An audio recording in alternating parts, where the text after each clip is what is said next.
Springbok press conference. With us, we've got Springbok coach Jacques Nienaber.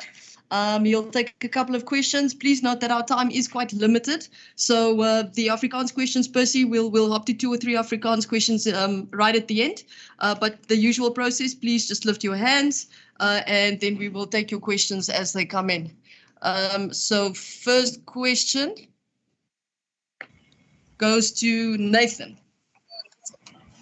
Hi, Zina. Can I ask 2 questions, if I may? Nathan, please stick to one for now. We can always just come back. It's a very short time that we've got available, unfortunately. Okay, no, that's fine. Coach, good afternoon. How do you go about in preparing for the incoming series with players still on duty with their franchise or clubs? I mean, you're not the only one who has to do this. Even other international coaches on the same boat. Do you think it's something World Rugby should be looked at in terms of restructuring the calendar moving forward?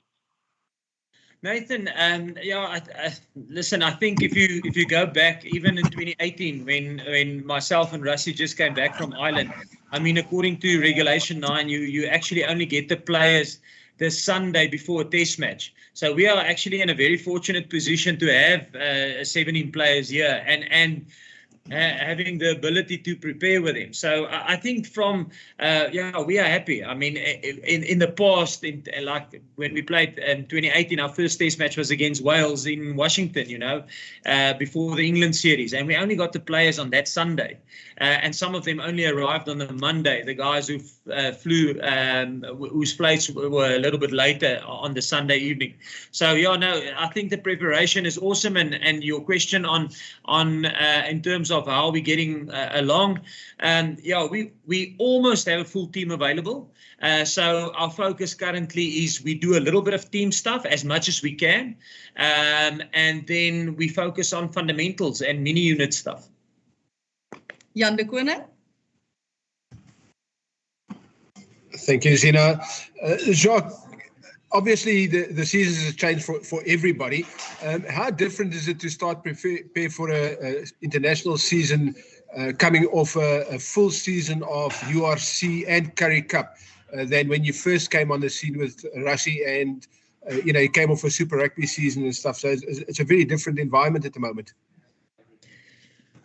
Yeah, I think when we go to a full season, it probably will be. But if I can take you back to December, so obviously our players we played end of year tour in November, and then we went into URC, and then Omicron came. So there was almost a shutdown again, and there wasn't any rugby played over December, and we only started, I think, it was around about the end of January, I think the 24th or maybe a week earlier.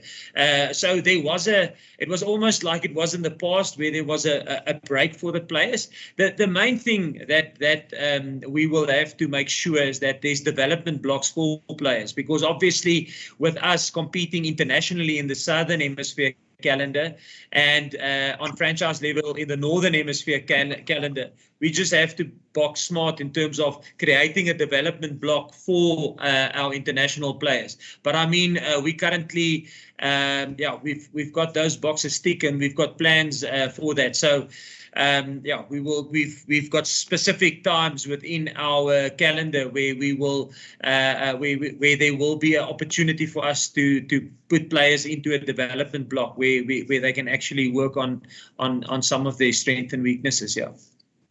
Greg Ray. Thanks, Hi, Jacques. Nice to see you again. Jacques, besides the obvious your objective of trying to win every test match you play, what are the other sort of growth areas you're looking at this year, especially with an eye to Rugby World Cup 2023? Yeah, I think we've mentioned, I think if you look at it from a game point of view or rugby point of view, we always try and develop our game, and transform our game in terms of in different levels. And like I said, when we did the review of 2021, there were certain things that were good, and then there's certain aspects, and for obvious reasons, I'm not going to name all of them, but there's certain aspects that we definitely have to improve.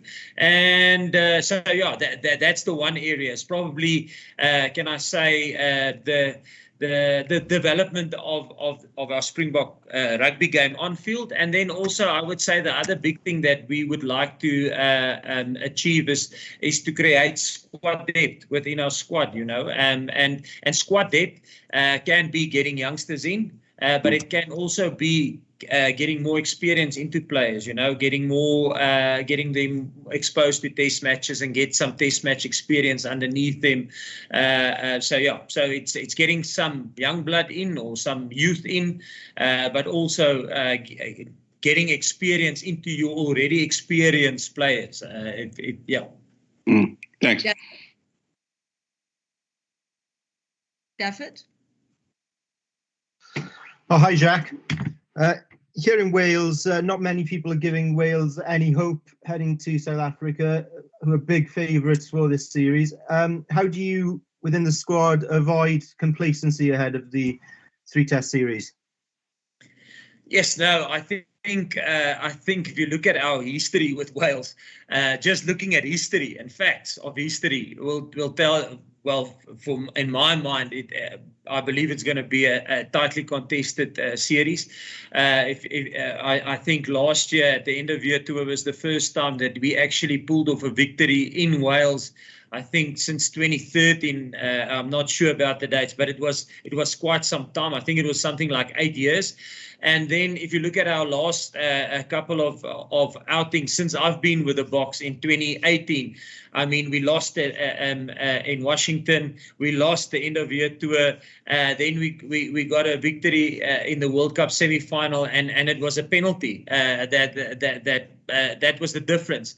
And I think if you look at the last game last year in the end of year tour, I think we only got scoreboard pressure on Wales. Not even pressure. We just got control of the scoreboard, I think, in 72 minutes or 73 minutes.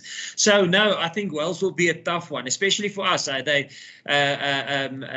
know how we play. We've got a pretty good idea of how they play, and it's always an arm wrestle. And the interesting thing for me, just on Wales, when I did a proper analysis of them, of the Six Nations, everybody will remember the last test match against Italy, but the French, who actually won a Grand Slam, I think the French scored 3 points in the last 70 minutes of that test match. They were 10-3 or 10-0 up after 10 minutes, and they won it 13-9. So it was and that gives you the quality of Wales. They can push that French side. And I think the French only won that game. I think it lasted 82 minutes. And the same for England. When the Welsh play England at Twickenham, they were 17-0 down with about 20-30 minutes to go. And England won that game, I think, 20... yes, I think it's 5 points in it at the end of the day. I think 24-19 or something like that, And so no, I'm under no illusion that it's going to be a proper series. Sabu? Afternoon, Jacques. My question is just around what do MARCELL COETZEE and WARRICK GELANT have to do to force their way into the wider recognition for the Springbok camps and this group? Is there anything in particular that they ought to be doing or they're not doing that will get them in recognition? Yes, Sabu, I think we're not going to speculate on the squad. That's why we haven't announced the squad. They are currently playing with their franchises, and to speculate now on players and who's in and who's out, that's the whole reason why we delayed the announcement of the squad, so that they can focus solely on preparing for Leinster this weekend and for Ulster. So no, they must perform. Yeah. I'm not going to speculate on players who's not in the squad. And that's why I think if you look at the moment the Sharks fell out, we pulled the Sharks players in and we announced, listen, these are the guys, I think the 10 guys that joined us from the Sharks. And I think if you look at the guys who joined us, there's a good blend between guys who's experienced, a guy like Sia, Lukey, who's experienced and has been with us before. But there's also youngsters, Grant is a youngster.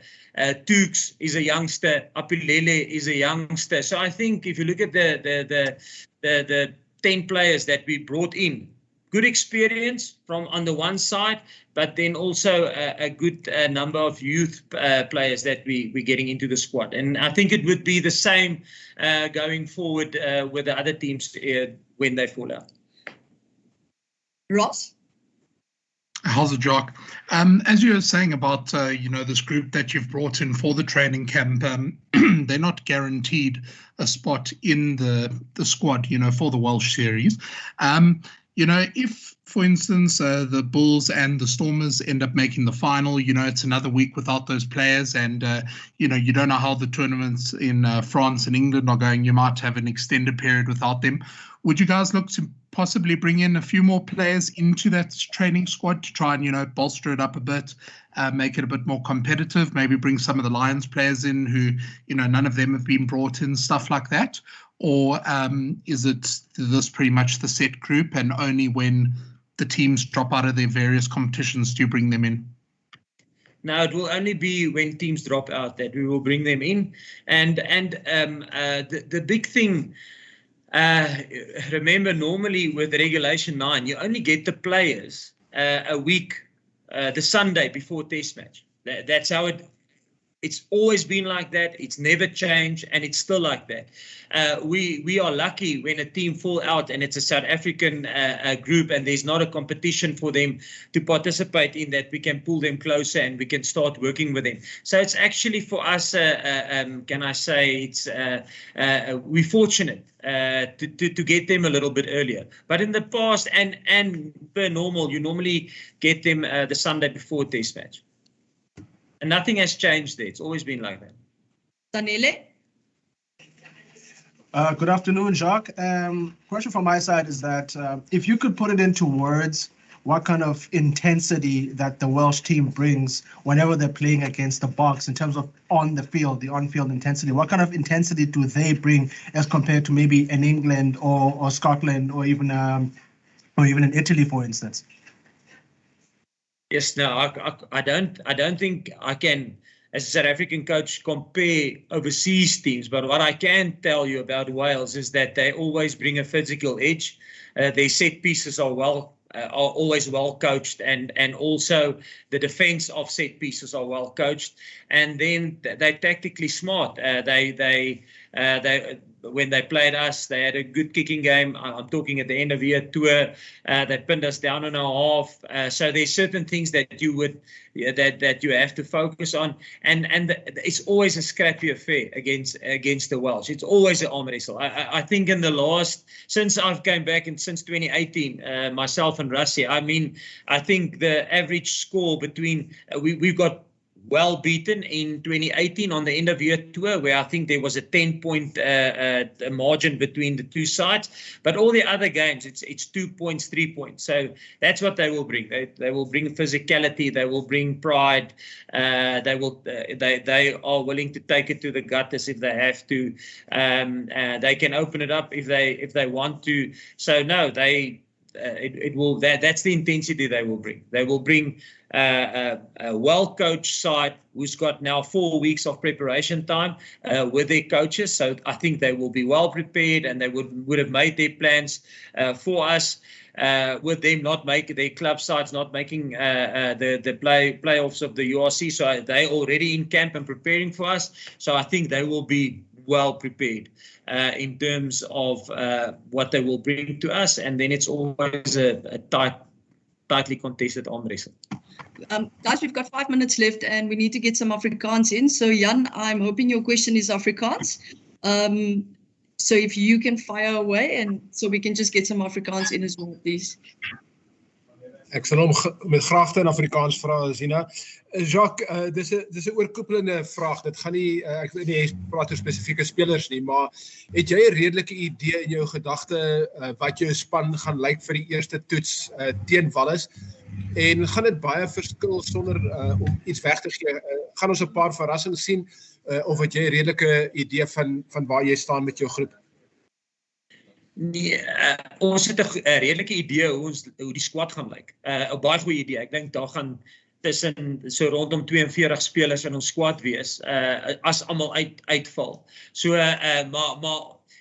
maar dan sal ons moet sit en kyk beserings, wanneer het mense by ons aangekom, wie het ons baie kontaktyd gehad in terme van 'n speler, hoe so sê het ons 2 weke, 3 weke coaching tyd met 'n speler gehad of net miskien 1 week. So daar's baie goed wat dan sal beïnvloed hoe die span sal lyk wat ons kies teen Wallis. So ek dink nie die toetsspan in my kop is al daar nie, want ons nog baie beserings en afhangende van hoeveel tyd ons het om met persone te werk, maar die squad, ja, daar sal so 42 spelers in die squad wees.